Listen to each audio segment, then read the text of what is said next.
Ganapatya also called. So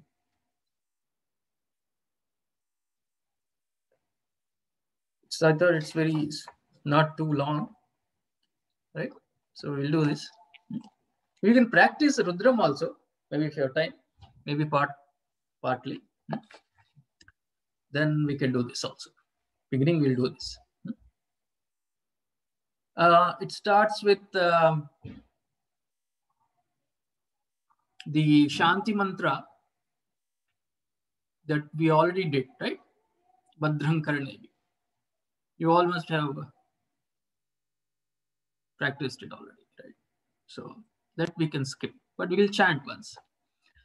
Om Bhadrang Karnevi Shrunuyama Devaah Bhadram Pashyemakshabhiryajatraah Sthirairangaistushtuvaagumsastanubih Veshema Devahitam Yadayuh Swasti na Indro Vruddhashravah Swasti na Pusha Vishwavedah Swasti nastarsho Arishtanemihi Swasti no Brihaspatirdadhatu Om Shanti Shanti Shanti.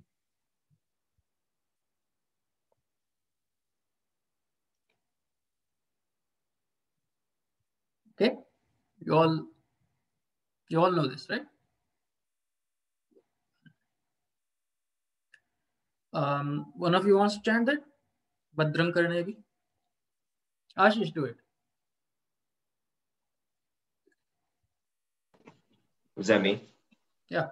No, Bhadrang Karnevi. It broke up. Okay.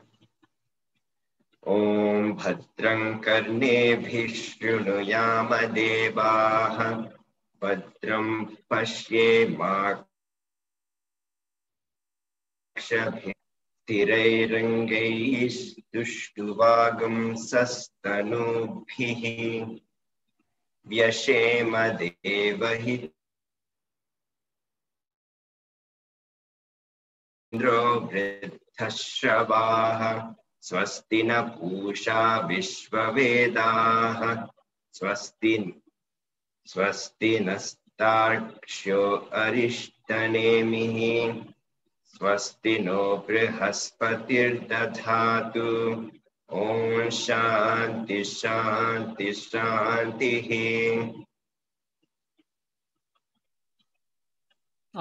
Om Shanti Shanti Shanti.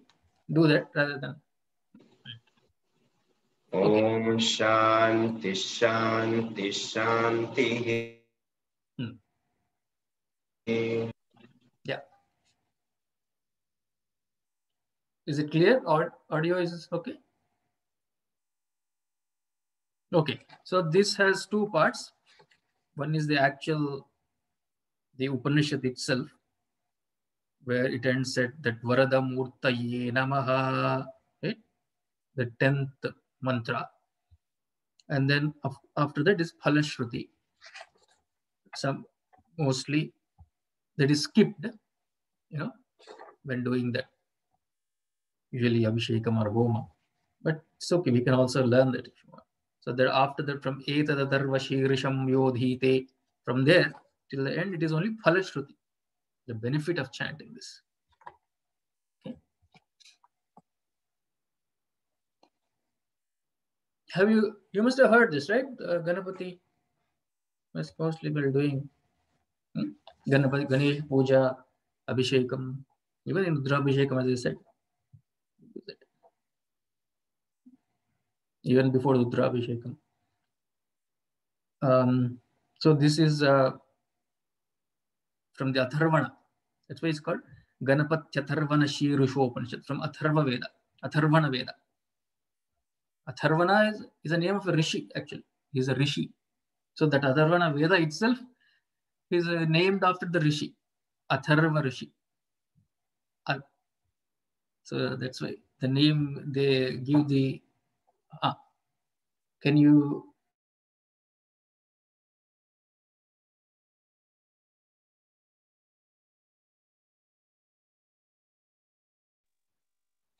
Atharva Rishi, right? So one, the meaning they give is one natharvati chalati iti atharvanaha. One whose mind doesn't oscillate. One who is steady in his vision, they call. That's why it's called atharvana. Atharvana. Okay, so this is one of the, this is part of that Atharvana Veda. Atharvana Veda, there are many Upanishads. Of course, this is it's a minor one.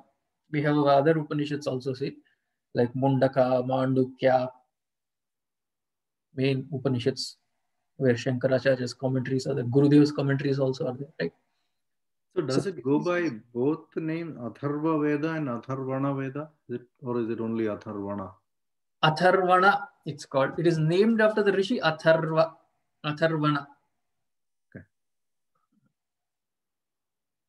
Atharva Veda also, it's called. Usually, it has many other aspects. Mostly, the three Upanishads are used in most of the rituals. But this is called the other Veda. That's why so they jokingly they call Atharvana means the other Veda, they call it. So, but it is important Upanishads. The Mundaka, as I said, Mandukya. Okay. Let's start.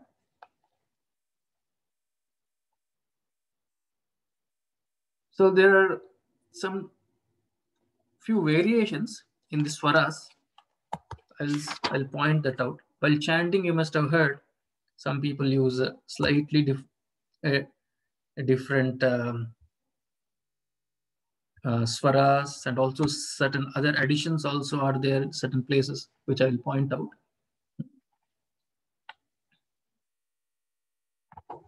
Okay. And then it starts with Om Namaste Ganapataye, but there also you can say, you must have seen, right, in the Pujari was chanting the other day, Om Lam, they start, because the Bijakshara, they start with that. Om Lam, and then they start with that. So we'll start, we can use that. Okay. Sunita, you do it. Om Lam Namaste Ganapataye. Chandraji, one more time, Chandraji. You are breaking. Oh, is it? Om Lam Namaste Ganapataye.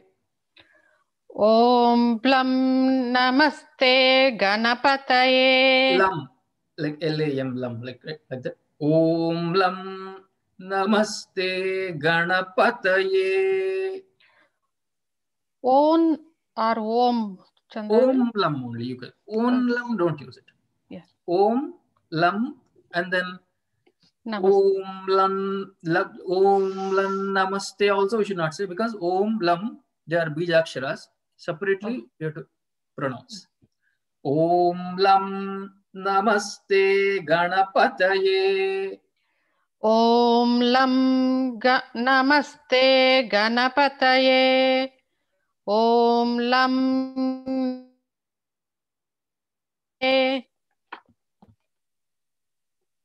Yeah, it was breaking again, sir.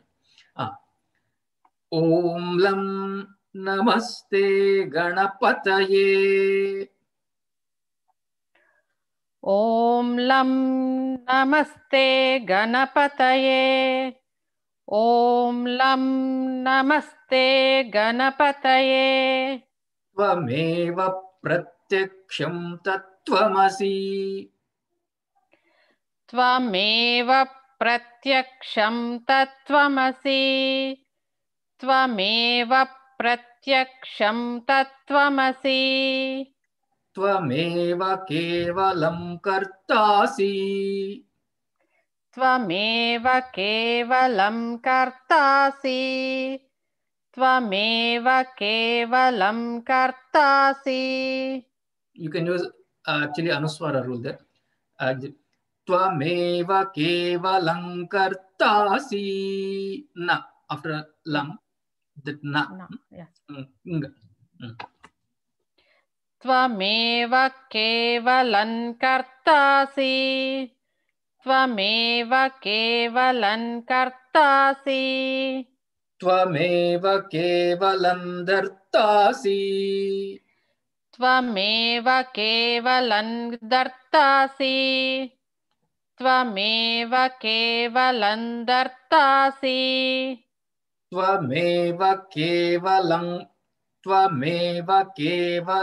हर्तासि त्वमेव केवलं हर्तासि त्वमेव केवलं हर्तासि त्वमेव सर्वं खल्विदं ब्रह्मासि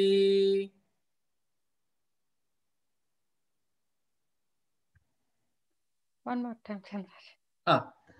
त्वमेव सर्वं खल्विदं ब्रह्मासि त्वमेव सर्वं खल्विदं ब्रह्मासि त्वमेव सर्वं खल्विदं ब्रह्मासि त्वं साक्षादात्मासि नित्यम्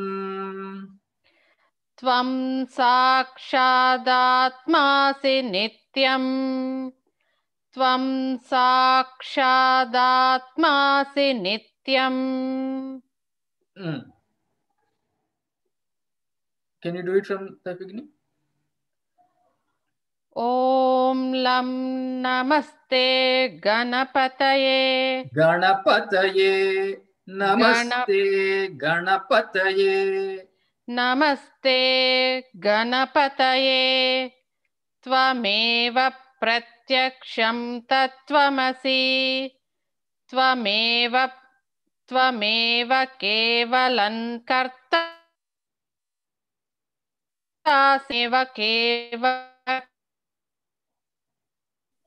त्वमेव केवलं हर्तासि त्वमेव सर्वं खल्विदं ब्रह्मासि त्वं साक्षादात्मासि नित्यम्.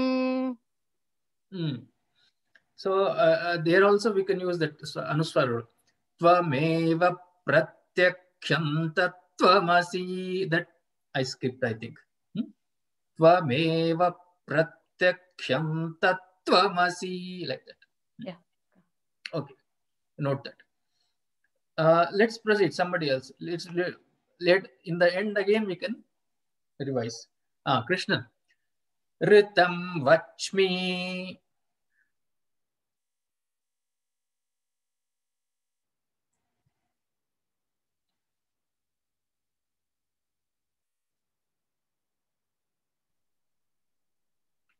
Hari Om.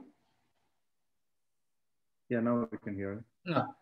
Ritam vachmi. Ritam vachmi. Ritam vachmi. Satyam vachmi. Satyam vachmi.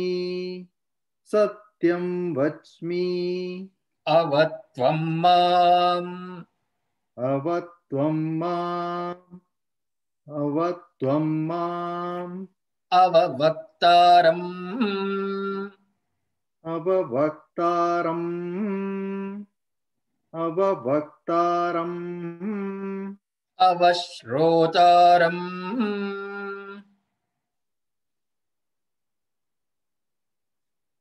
Avashrotaram. Avashrotaram. Avashrotaram.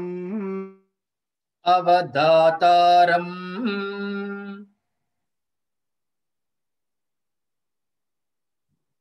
Avadataram. Hari Om.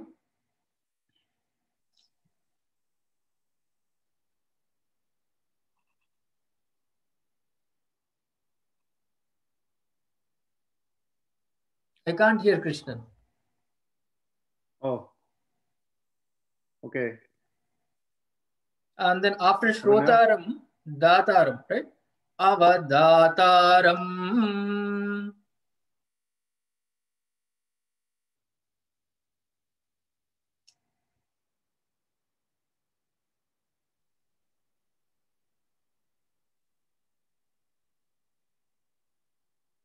Can you hear me now?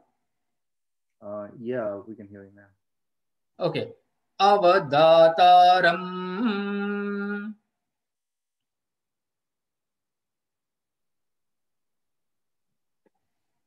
Yeah, I'll try, but you were breaking. I don't know if you can hear me.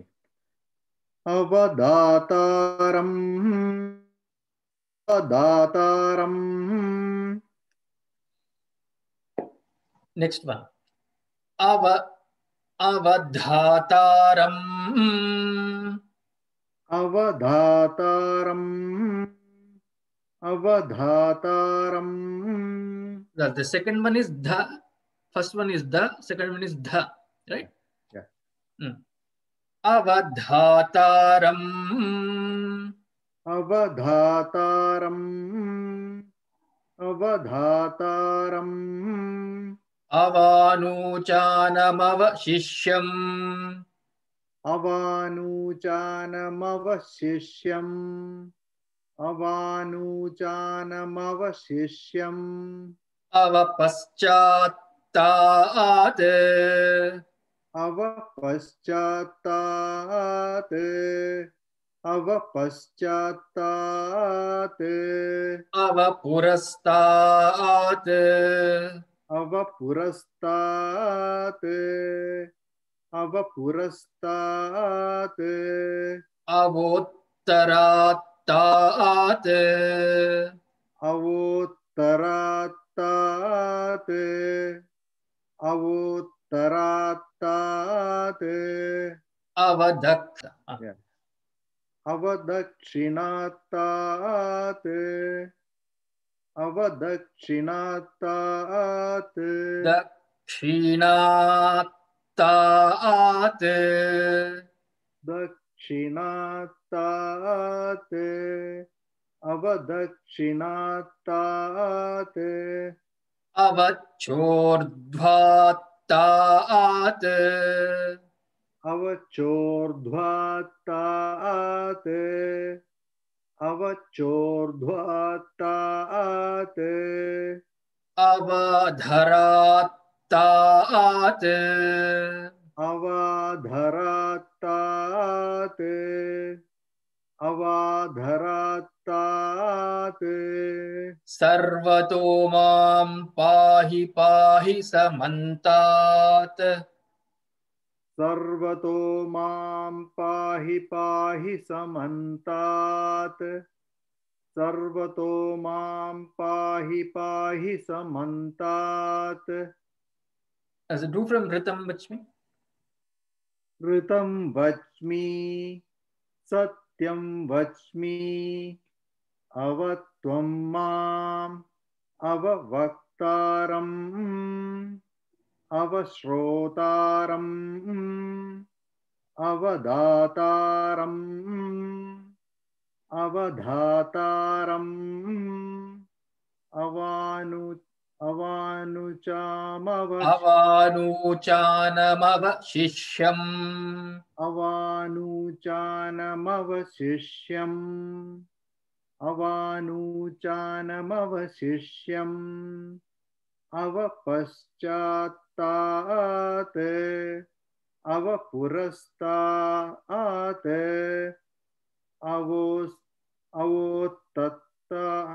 Avottarat. Avottaratat. Avottaratat. Avottaratat. Avadakshinatat.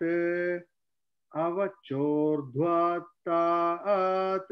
Avachordhvatat. Avachordhvatat. Avachordhvatat. Avadharatat. Avadharatat. Avadharatat.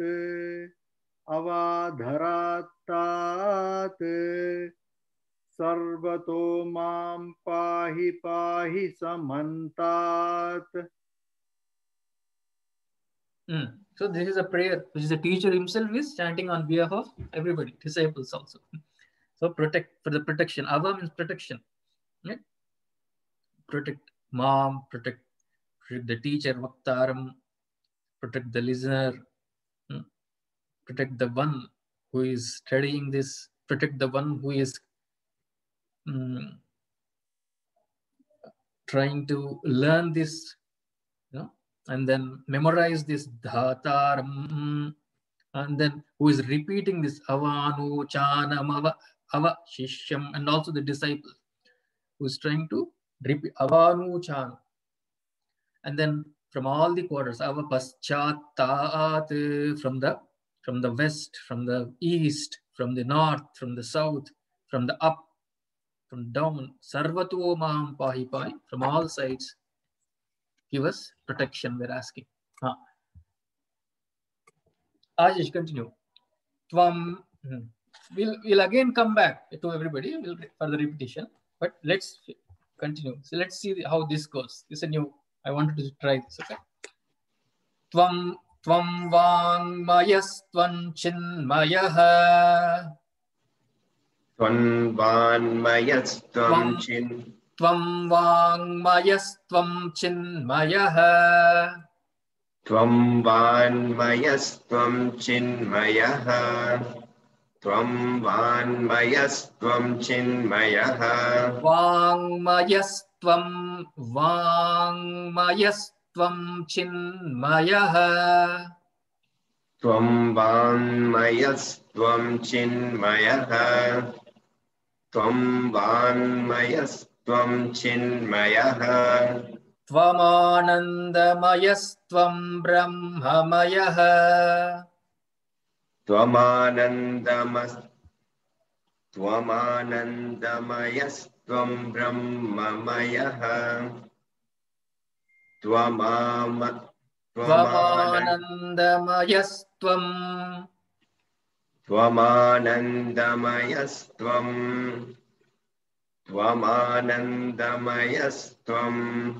Brahmamayah.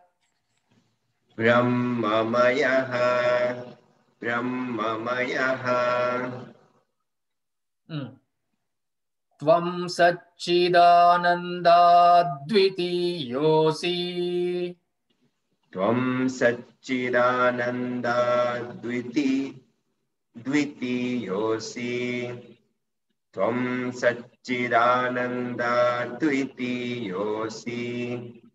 Tvam Satchidanandadvitiyosi. Tvam Satchidanandadvitiyosi. Tvam Satchidanandadvitiyosi. It is, if it is split, it is Advitiya Asi. Advitiya, non-dual, right? So Satchida, Sat, Chit, Ananda, and Advitiyosi. Tvam Satchidanandadvitiyosi. Tvam Pratyaksham Brahmasi. Tvam Satchidanandadvitiyosi. Tvam Pratyaksham Brahmasi. Tvam Satchidanandadvitiyosi. Tvam Pratyaksham Brahmasi. Yeah, I just wanted to just do the Tvam Pratyaksham Brahmasi, but I just repeated that again. Satchidanand, that's fine. Okay. Tvam Gnanamayo Vijnanamayosi. Tvam Jnanamayo Vijnanamayosi. Tvam Jnanamayo Vijnanamayosi. There it is, Tvam Gnanamaya is there. So pronounce the Tvam completely, because the word Gna is there. You don't have to say Tvam Gnana, that is not required. Because Tvam, when the Gna is there, usually the practice is to pronounce the Tvam complete, that Anuswara completely. Tvam Gnanamayo Vijnanamayosi. Tvam Jnanamayo Vijnanamayosi. Tvam Jnanamayo Vijnanamayosi. सर्वं जगदिदं त्वत्तो जायते सर्वं जगदिदं त्वत्तो जायते सर्वं जगदिदं त्वत्तो जायते सर्वं जगदिदं त्वत्तो जायते सर्वं जगदिदं त्वत्तो जायते सर्वं जगदिदं त्वत्तस्तिष्ठति सर्वं जगदिदं त्वत्तस्तिष्ठति सर्वं जगदिदं त्वत्तस्तिष्ठति सर्वं जगदिदं त्वयि लयमेष्यति सर्वं जगदिदं त्वयि त्वयि लयमेष्यति लयमेष्यति सर्वं जगदिदं त्वयि लयमेष्यति सर्वं जगदिदं त्वयि लयमेष्यति सर्वं जगदिदं त्वयि लयमेष्यति सर्वं जगदिदं त्वयि लयमेष्यति So sarvam jagadidam tvatto, every the universe, all this universe, tvatto jayate, it has come from you, it has originated in you, from you. Sarvam jagadidam tvattastishtati, it is because of you, it is existing because of you.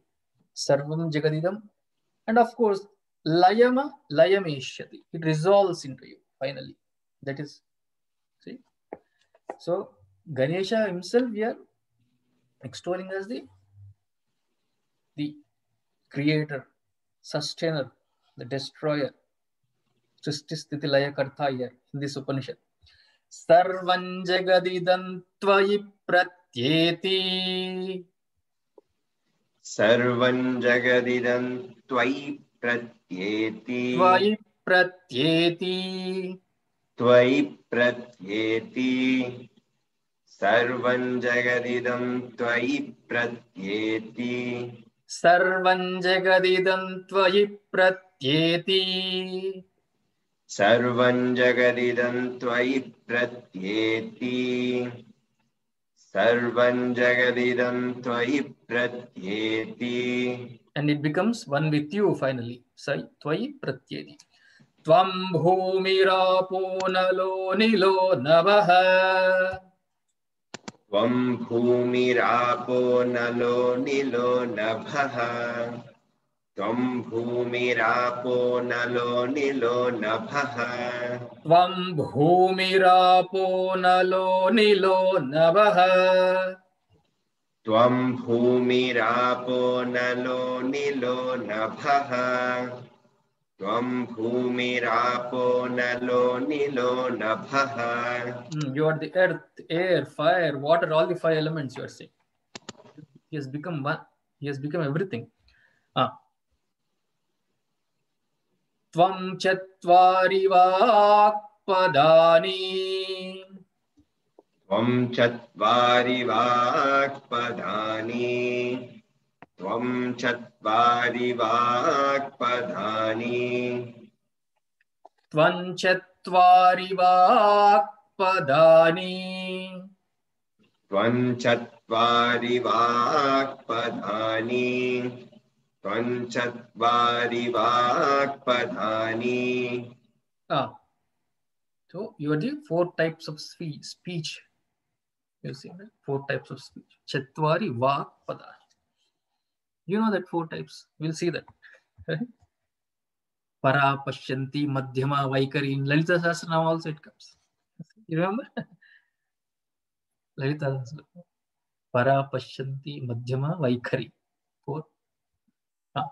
Do it from where we started. Ashish.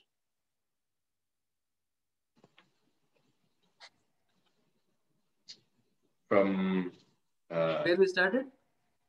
For you. The fifth verse.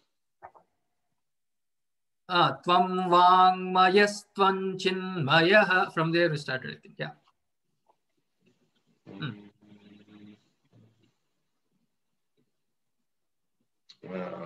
Wait. Number 4. 4. Okay. So 4 and 5. Yeah. Okay. Tvanvanmayastvam chinmayah Tvamanandamayastvam brahmamayah Tvam Satchidananda Dvitiyosi. Tvam Satchidananda Dvitiyosi. Ananda Dvitiyosi. Hold it there nicely. Tvam Satchidananda Dvitiyosi. Tvam Pratyaksham Brahmasi. Tvam Jnanamayo Vijnanamayosi. Sarvam Jagadidam Tvatto Jayate. Sarvam Jagadidam Tvattastishtati. Sarvam Jagadidam Tvailayame. Tvailayameshyati. Tvailayameshyati. Tvailayameshyati. Sarvam Jagadidam Tvailayameshyati. Sarvam Jagadidam Tvai pratyeti. Tvam bhumirapo nalo nilo nabhaha. Tvam chatvari vakpadhani. Tvanchatvari vakpadhani. Tvam chatvari vakpadhani. Tvam chatvari vakpadhani. Ravina ji, continue. Tvam gunatrayatitah. Tvam gunatrayatitah. Tvam gunatrayatitah. Tvam gunatrayatitah. Tvam gunatrayatitah. Tvam avastatrayatitah. Tvam avastatrayatitah. Tvam avastatrayatitah. Tvam dehatrayatitah. Tvam dehatrayatitah. Tvam dehatrayatitah. Tvam kalatrayatitah. Tvam kalatrayatitah. Tvam kalatrayatitah. So we are saying that Ganesha in the form of Brahman is gunatrayatitah, beyond the 3 gunas, sattva, rajas, tamas, beyond the 3 gunas, right? He transcends atita. From avastatraya. What are the avastas? From Tattvabodha. You're on mute, Shanti. Jagrata. Jagrit, Swapna, Sushupti. Swapna. 3 avastas. He transcends all those experiences, the avastas that we have, right? Waking, dream, and deep sleep. Avastat. Dehatraya. What are the 3 dehas? Of course, Dehatrayatitah. He transcends. We are talking about our Atman only, Brahman here.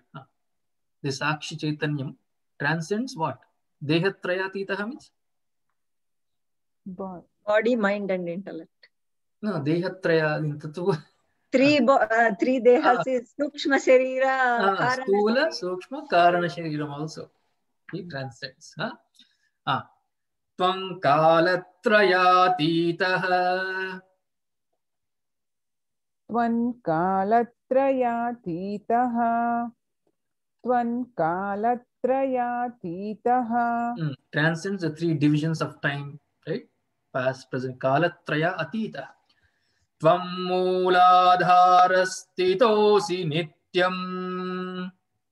Tvam mooladharastitosi nityam.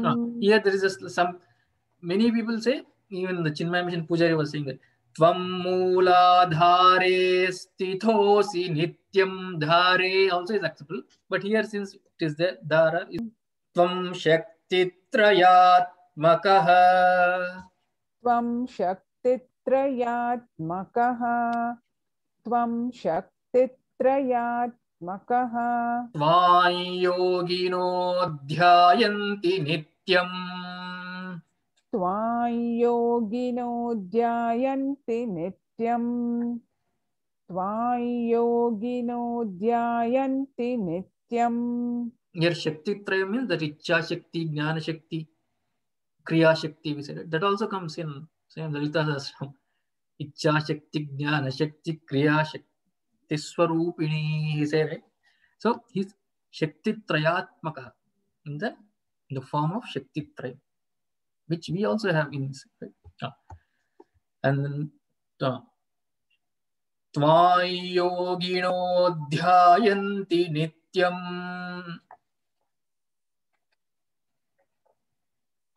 त्वां योगिनो ध्यायन्ति नित्यम् त्वां योगिनो ध्यायन्ति नित्यम्.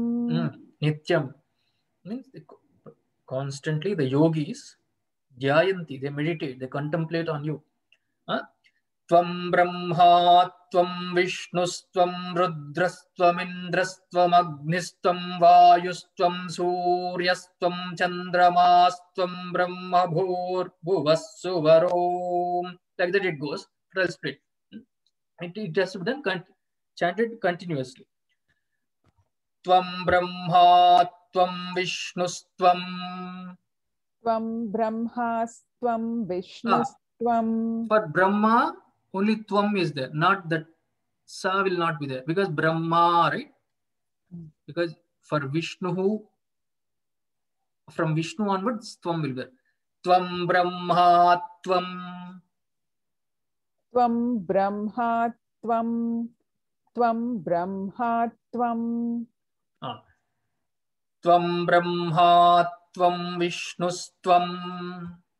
Tvam Brahma, Tvam Vishnustvam. Tvam Brahma, Tvam Vishnustvam. Rudrastvam Indrastvam Agnistvam. Rudrastvam Indrastvam Agnistvam. Rudrastvam Indrastvam Agnistvam. Vayustvam Suryastvam. Vayustvam Suryastvam. Vayustvam Suryastvam. Suryastvam Chandramasstvam. Suryastvam Chandramasstvam. Suryastvam Chandramasstvam. Brahma bhur bhuvassuvarom. Is here Svarom is there. That is also many people do that. But I have many people also say Suvarom. Brahma bhur bhuvassuvarom. You can say that. It also is fine. Brahma bhur bhuvassuvarom. Brahma bhur bhuvassuvarom. That bhur bhuvassuva is there, you know, right? That is the Vyapratis, they call it. Even before the Gayatri mantra, we chant Om bhur bhuvassuva. Even pranayama, we do. Right?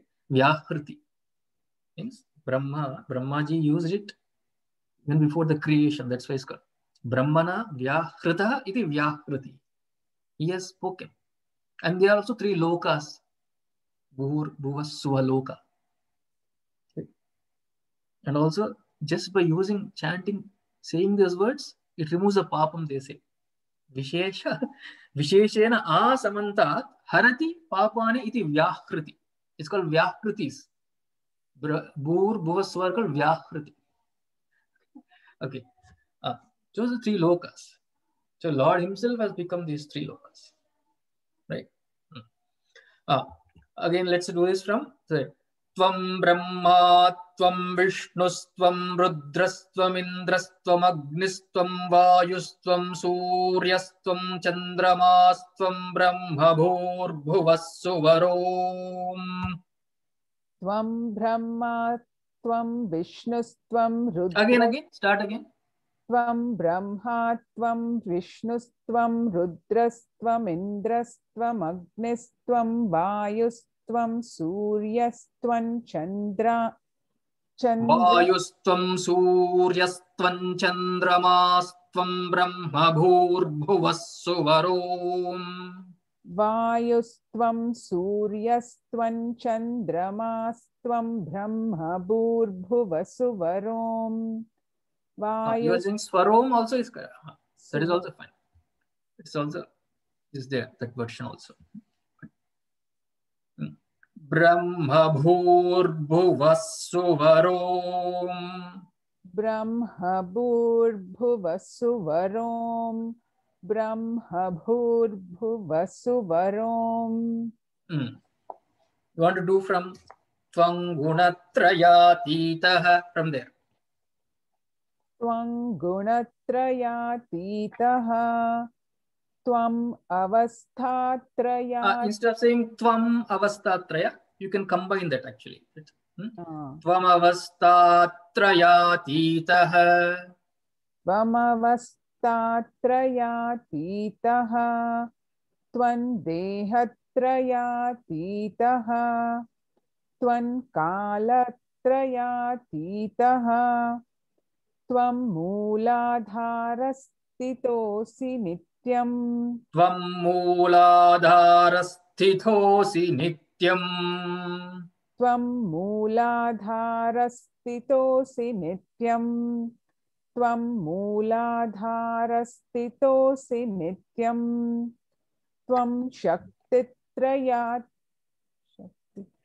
Tvam shaktitrayatmakaha. Tvam, is it tvam or tvam? Tvam shaktitrayatmakaha tvam yogino dhyayanti nityam. Tvam shaktitrayatmakaha tvam yogino dhyayanti nityam. Tvam brahma tvam vishnustvam rudrastvam indrastvam agnistvam vayustvam suryastvam chandramastvam brahma bhurvasuvarom. That has to be, it has to come nicely.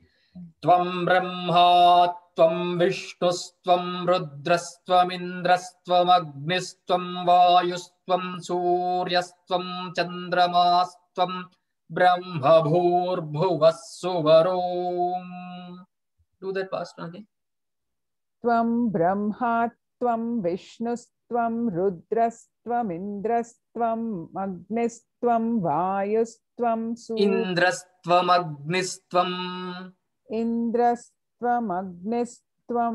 indrastvam agnistvam vayustvam suryastvam chandramastvam brahma bhurvasuvarom. Brahma bhurvasuvarom. Brahma bhurvasuvarom. Brahma bhurvasuvarom. Tvam mooladhara stitosi nityam. Mooladhara, we are talking about the chakras also here. The nerve center side, the power center cycle. It's on the base of the spine, the backbone. Stitosi nityam. Okay. Shanti ji. Ganadim purvamucharya. There is also another, many people say Ganadim, because that the, some people say Dirgha there, but it is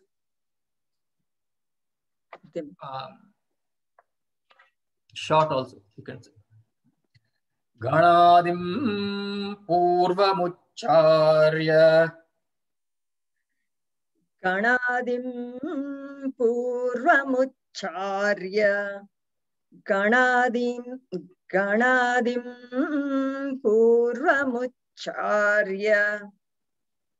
Purvamucharya. Purvamucharya. Varnadim stadanantaram. वर्णादींस्तदनन्तरं वर्णादींस्तदनन्तरं तदनन्तरं तदनन्तरं there is no na is anudakta. Stadanantaram. Varnadimstadανantaram Varnadimstadανantaram Ganadim purvamucharya varnadim stadanantaram. Ganadim purvamucharya varnadim stadhanantaram Ganadim purvamucharya varnadim stadhanantaram. You are saying, I think the dirgha, that is also their version, but gana here we are doing response. Ganadim purvamucharya varnadim stadanantaram. Ganadim, I think it's going up. Ganadim purvamucharya varnadim stadhanantaram.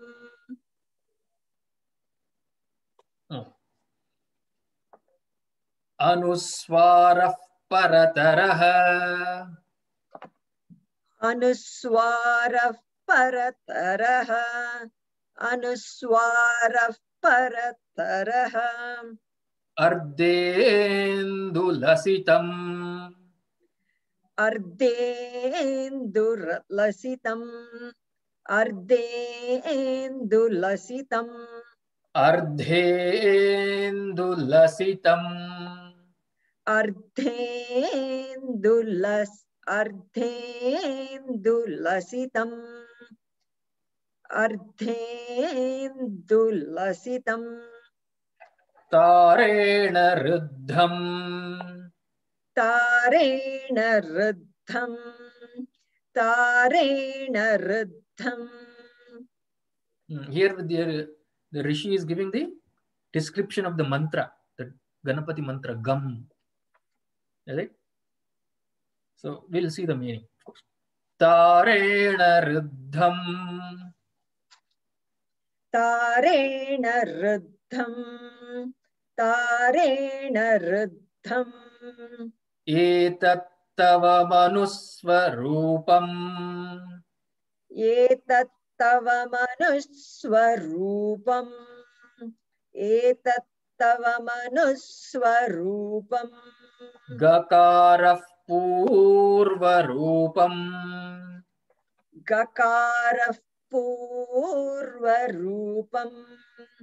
Gakarah purvarupam. Akaro madhyamarupam. Akaro madhyamarupam. Akaro madhyamarupam.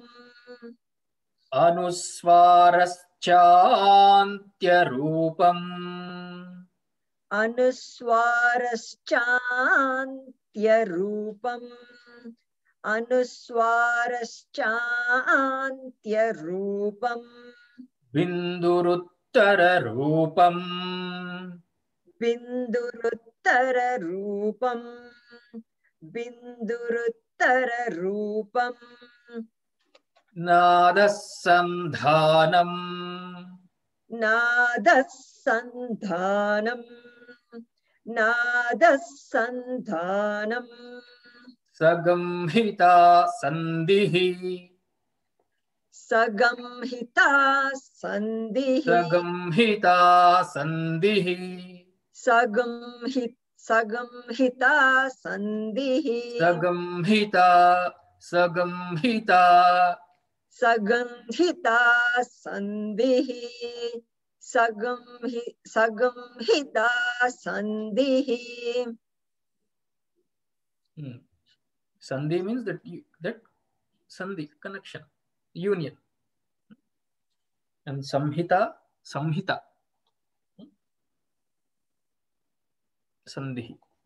Saisha Ganesh Vidya. Saisha Ganesh Vidya. Saisha Ganesh Vidya. Ganaka Rishihi. Ganaka Rishihi. Ganaka Rishihi. Nishrad Gayatri Chandaha. Nishrad Gayatri Chandaha.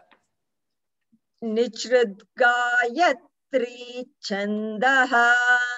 Nishrad Gayatri Chandaha. Here Ganapatir Devata is there, but you see in many pujaris temples you must have seen Shri Mahaganapatir Devata. They say that. So we can also use that. Shri Mahaganapatir Devata. Shri Mahaganapatir Devata.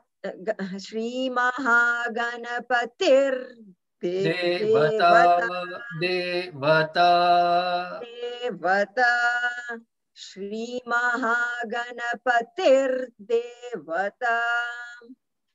So we are, just like we did in Rudram Lagunyasam, we are remembering the Rishi, name of the Rishi here, because this is Upasana we are using, right? This also, this mantra, the mental worship. So who is the Rishi? Ganaka Rishi, he said, you said, and then the Chandas, we are remembering. Before we do Upasana, we always, right? I said, the Deva, Chandas, and the Rishi. So what is the Chandas here? Nishrad Gayatri Chandaha. Nishrad Gayat. There is a Gayatri Chandas, we know that, right? Yes. What is Nishrad? 24 syllables it's called, right? 24 lettered mantra is Gayatri, right? Isn't it? But here, Gayatri Chand, it is Nishrad Gayatri Chandaha, they're saying. Means one letter less. It is 23, then it will be. Like in Gayatri mantra also, when we are doing the japa, we say Nishrad Gayatri Chandas only. For japa, for even for pranayama, when you're doing one letter less, Nishrad Gayatri, it's called. Even regular Gayatri that we do in Sandhya, it's called Nishrad Gayatri. Because Ekakshara Vihinatu Nishrad Gayatri Uchate. Ekakshara, one akshara less. Because when you say Om Bhurva Tat Saviturvare Nyam, we say. We don't say Niyam. When you say Niyam, it will become 24. When you say Nyam, which we use for japa and pranayama and other, right? But homa only Niyam is used. That is 24. But Nyam, we say. Yeah, right? Tat Saviturvarenyam, we say. That Niyam, we don't separate there. Then it will be 24. If it is a Nyam, it is Nishrad Gayatri, it is called. Okay? Then it will be 23 letters. So Nishrad Gayatri Chanda. That is an example I'm giving from the Gayatri mantra, of course. So here the Rishi is saying for this also, a mantra, Om, Shri Mahaganapatir Devata. Shri Mahaganapatir Devata. Shri Mahaganapatir Devata. Om Ganganapataye Namaha. Om Ganapataye. Om Ganapataye. Om Ganapataye Namaha. Om Ganganapataye Namaha. Om Ganapataye Namaha. Om Ganapataye Namaha. This is a popular Ganapati mantra. Very powerful, they say. So widely believed to be very powerful. Eliminating, removes all obstacles which devotees face, of course, right? This is the mantra. Om Ganganapataye Namaha. Om Ganapataye Namaha. Om Ganapataye Namaha. Then we can do the next one also, and then again do it. Just repeat. Ekadantaya vidmahe vakratundaya dhimahi tanno danti prachodayat. There are two versions here. Tanno danti, that visarga is there, but here since ekadanta is there, danti they use without the visarga. Many people say. Okay. Eka, and then that eka also has anudattas. Only here in this book, only da is there, right? Ekadantaya vidmahe vakratundaya dhimahi tanno danti prachodayat. So, eka both has. Ekada, three has anudattas. Okay. Ekadantaya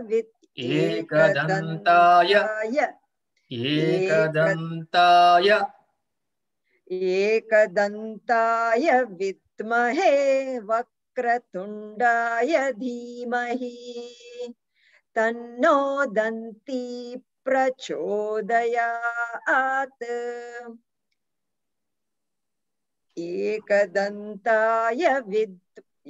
Ekadantaya vidmahe vakratundaya dhimahi tanno danti prachodayat. The difference is when there is another Gayatri for Gayatri mantra, right? For Ganesha, Tatpurushaya vidmahe vakratundaya dhimahi tanno danti. There they say you have to use dantif, that visarga. But here ekadantam is there, so we say danti. That is the difference, they say. Okay. And is there a typo? Did you correct that with anudata? Which one? Which one? Eka and da. All the three should have. No, this is from in the mantra pushpam also. It is there. That's why exactly how it is there. It is. But then it's a practice. For eka also we do anudatta. Okay. Okay. So in this book it is not there. So we'll add that. Okay. Shantaji, just repeat once from where we started.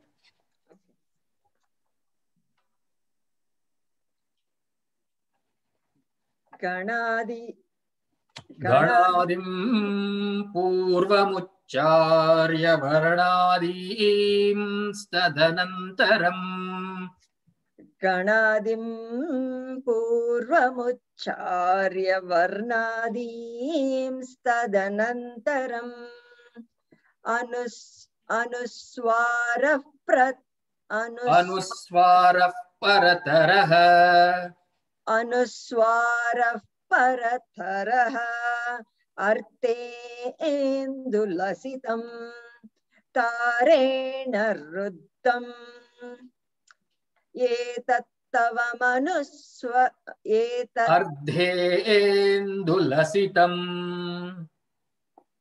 ardhe endulasitam tarena ruddam etattava manuswarupam gakara purvarupam akaro madhyama rupam anuswarascha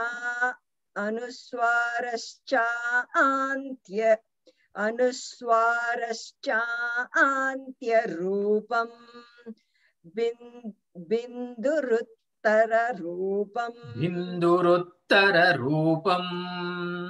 binduruttara rupam nadasantanam sagam hita sandhihi सैषा Ganesh Vidya सैषा Ganesh Vidya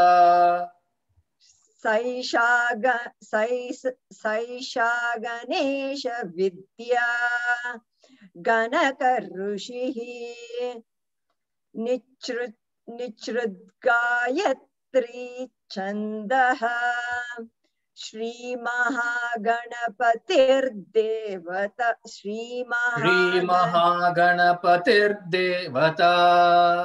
श्रीमहागणपतिर्देवता Om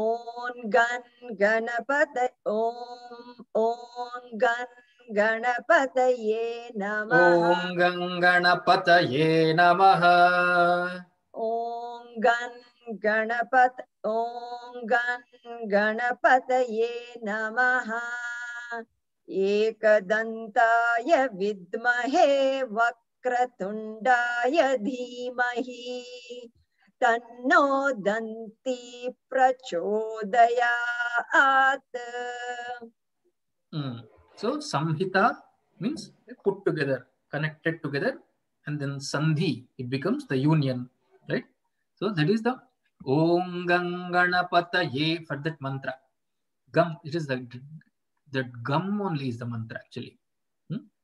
So Gakara, Purva Rupam, right? Akaro, that in that Gam, right? Ga is the first one, right? Purva Rupam, right?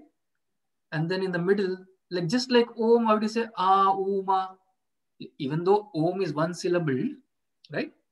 But we, for understanding its meaning, we split it, right? But we don't split it while chanting, of course. Om, A plus U is O, and then Om. So right? for Shivratri, I was watching Sadhguru's their thing. Instead of Om, he was saying something like that he was chanting. Actually, Om, we So should I not, thought that's why we should not split like that. It is, that's why it's called Ekaksha, monosyllable. A plus U, O, Sandhi rule. And then is not a syllable as such, it is not a vowel, it's a consonant. Consonant is not considered as a akshara, syllable, right? So Om is one syllabled Ekakshara. So just like that, Ga, Gum, in Gum, Gakara, first letter. And then Ga, A is there in the middle, just like Om, A is in the middle, right? Ga, A is the Ga.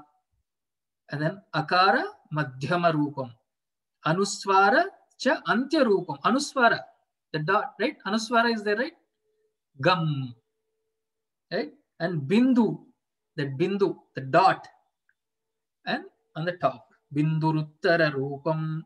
And then Nada, that sound, that continuous sound, Gum, that prolonged sound, right? Gum, Gum, Nada Sandhanam.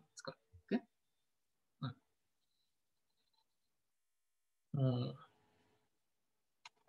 Sandhanam that unites all these parts into one mantra. Nada Sandhanam Sagumhita Sandhihi.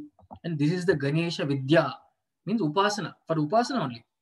Saisha Ganesha Vidya. This is the Ganesha Vidya. The Rishi is giving us for Upasana purposes, for the mental worship of the Lord Ganapati. Let's continue, we'll see more meaning. 15 months, let's see. At least the first part we can finish. And then the Phalashruti we can do next time. Okay. Who started first? Surindraji. Come back to Surindraji. Start and end. Okay. Ekadantam chaturhastam pashamankushadharinam. Ekadantam chaturhastam pashamankushadharinam. Actually, Shah has Anudatta. Eka also, in most of the texts we see Anudattas there also. Oh. But here it is there, Anudatta is there in whatever text you are following. We don't have. Okay. So eka the three continuous anudattas. Ekadantam chaturhastam pashamankushadharinam. Ekadantam chaturhastam pashamankushadharinam. Ekadantam chaturhastam pashamankushadharinam. Radancha varadam hastair-bhibranam moshakadvajam. I'll repeat if you want. You want? Can try? Try. Can you tell one more time, Chandra? Radancha varadam hastair-bhibranam moshakadvajam. Radhancha varadam hastair-bibranam mushakadvajam. Radhancha varadam hastair-bibranam mushakadvajam. So here, for the purposes of, like we do dhyanam, right? When we do the upasanam, we do dhyanam. So for the dhyanam, he is described, right? Okay. So in this way, we have to visualize the devata, right? The murti, how that we did for Rudra, right? So ekadantam chaturhastam pashamankushadharinam radancha varadam hastair-bhibranam moshakadvajam. Ekadantam chaturhastam pashamankushadharinam radhancha varadam hastair-bibranam mushakadvajam.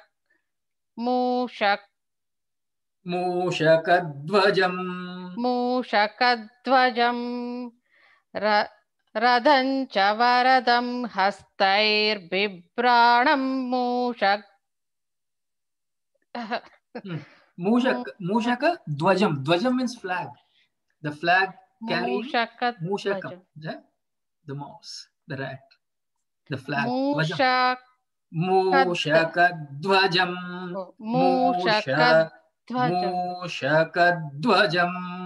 Mushakadvajam. Radhancha varadam hastair-bibranam mushakadvajam. Raktalambodaram. Raktalambodaram. Shurpakarnakam raktavasasam. Shurpakarnakam raktavasasam. Shurpakarnakam raktavasasam. Raktalambodaram shurpakarnakam raktavasasam.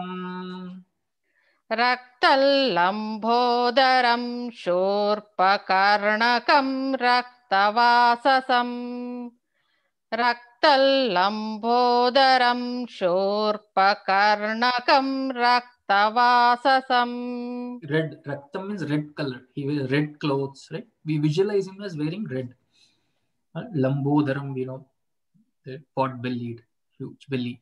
Because all the worlds he has to carry. Because just now we said he is the creator, destroyer, sustainer. All the worlds are in him. So that's why the pot-belly. Okay. Chandraji, is it Karnakam or Karnakam, yes. Karnakan? When Karnakam. And then Shurpa Karnakam means that long, Shurpa means a fan, right? You know, that hand fans we use, long, made of basket material. Kind of, because you Shurpa Karnakam. And it, otherwise called as the winnowing basket. That is the meaning, is the Shurpa Karnakam. Shurpa Karnakam Raktavasasam Raktagandhanuliptangam.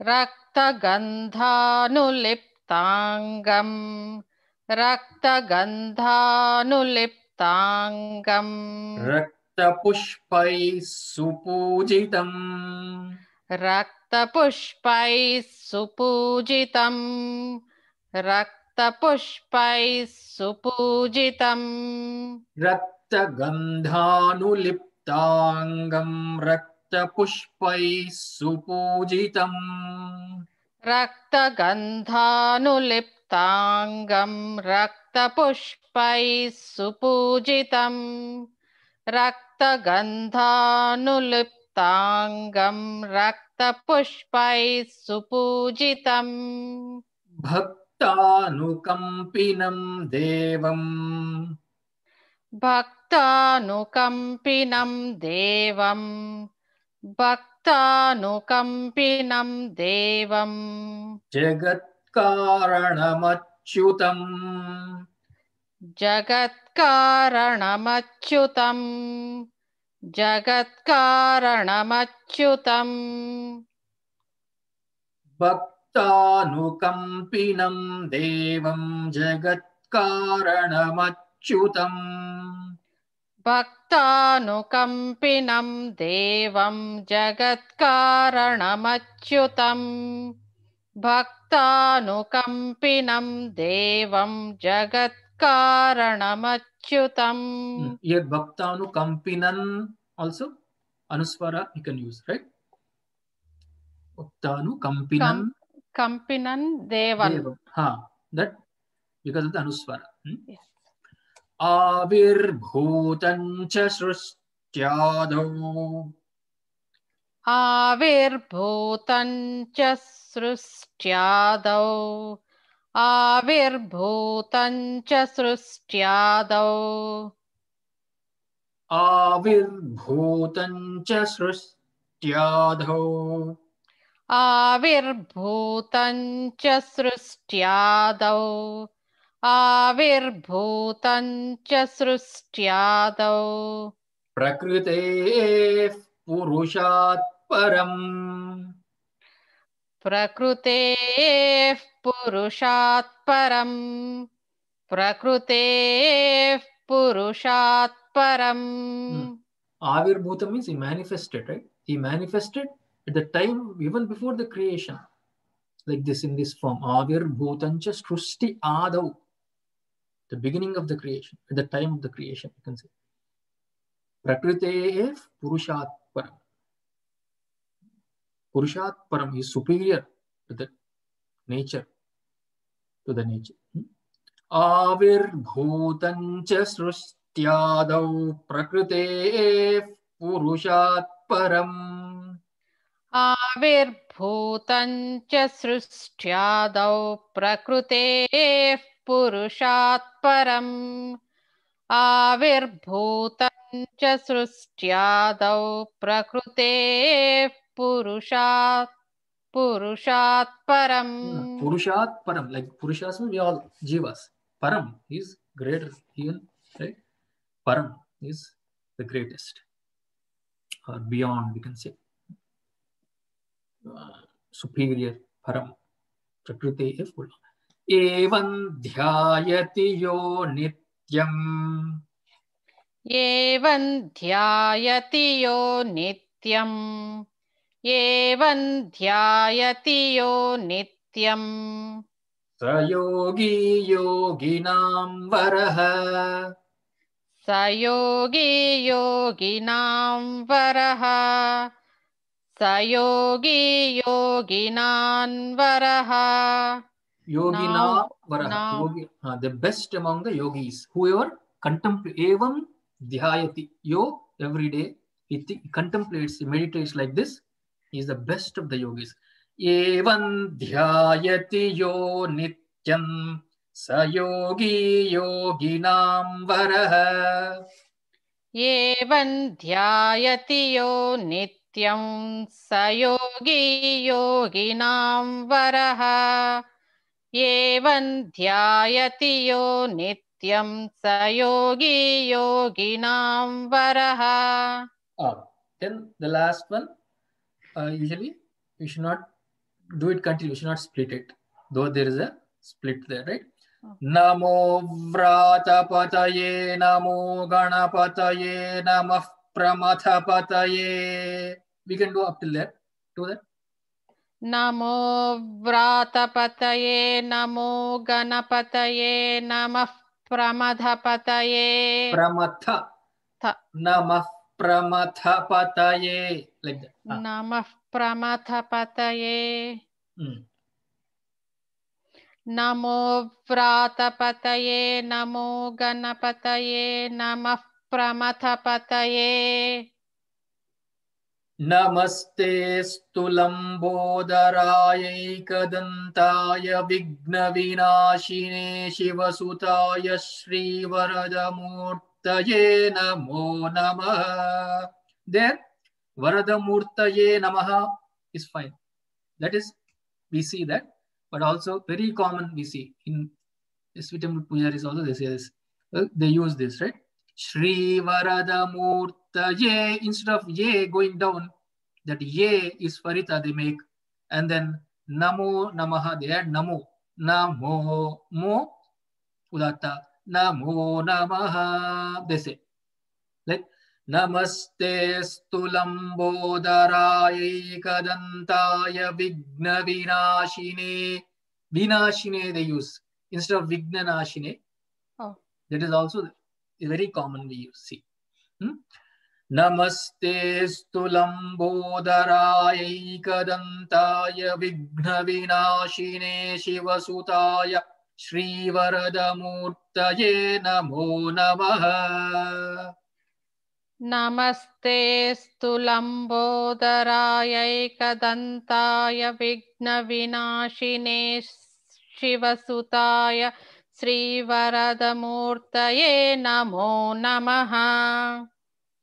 Namaste Stulambodaraye Kadantaya Vigna Vinashine Shivasutaya Sri Varadamurtaye Namo Namaha. This is called Mala Mantra because there are 8 in the form of a garland, Mala. The 8 auspicious names are included here of Ganesha. 8 names. Right? Namo Vratapataye, Namo Ganapataye, Namah Pramathapataye, Namaste Stulambodaraye Kadantaya Vigna Vinashine Shivasutaya Shri Varadamurtaye Namo Namaha. Namo Vratapataye, Namo Ganapataye, Namah Pramathapataye, Namaste Stulambodaraye Kadantaya Vigna Vinashine Shivasutaya Shri Varamurtaye Namo Varadamurtaye. Varadamurti. Varada. Boons. Yes. One who gives boons. Varada. So there's another Chinmaya Puja. Vara Vara also is there. Vara Varadamurtaye. That is also there. Okay. But here Shri Varadamurtaye Namo Namaha. Shri Varadamurtaye Namo Namaha. It is 8 o'clock. Exactly we finished. 8 o'clock. 8 names, 8 o'clock. Okay. Right? And then the Palashruti also is in the end Ashtau Brahmanan Samyak Grahitva. If you teach this to 8 Brahmins, 8 is a very good number actually. It comes Ashtau Brahmana. If you teach, you'll become Surya Varchasvi Bhavati. You'll glow like how the sun, Surya Varchasvi. You'll gain the glory like the sun. Surya Varchas. And of course, it also says you should not teach to those who don't have Shraddha. Those who are only Shraddha, Bhakti, only to them. Because if you don't Shraddha, you grab, if you forcefully teach, what is the use? Okay. So that also a warning also is there. In the Palashruti it comes. You will see that next time. Okay, 801. You want to do once? And then we can So all of you will repeat. Each one of you can repeat next time. Then we'll go to Phalashruti. Once you do the whatever we did, Srinidhar. I'm sorry, Chandrasekhar, I need to drop off. Okay. Hari Om. Thank you. Hari Om.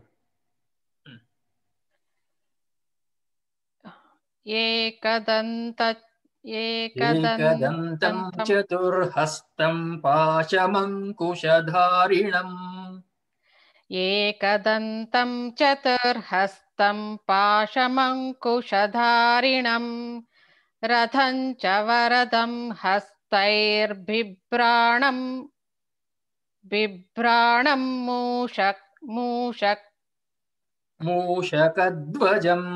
मूषकध्वजं रक्तल्लम्बोदरं शूर्पकर्णकं रक्तवाससं रक्तगन्धानुलिप्ताङ्गं रक्तपुष्पैः सुपूजितम्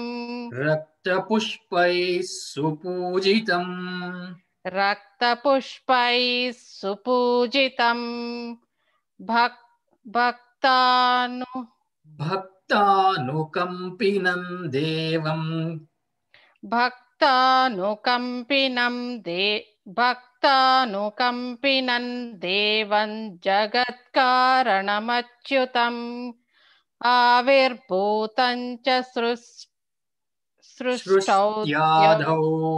सृष्ट्याद्यौ प्रकृते आदौ only, not द्यौ आदौ सृष्ट्यादौ प्रकृते पुरुषात् परम् आविर्भूतं च सृष्ट्यादौ प्रकृतेः पुरुषात् परम् एवं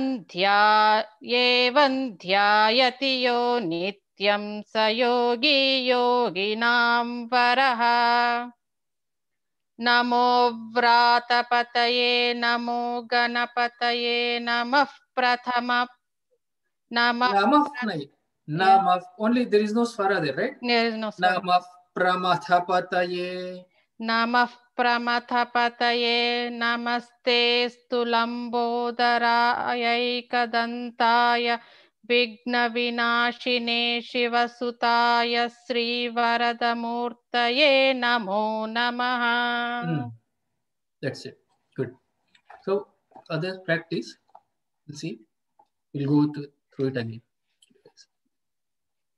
So this way we finished. Otherwise, if all of you do it, we would not have completed this. That's why I thought I'll check this out, how it goes. Right? So we were able to finish the actual Upanishad mantra. Then we'll do Phalashruti.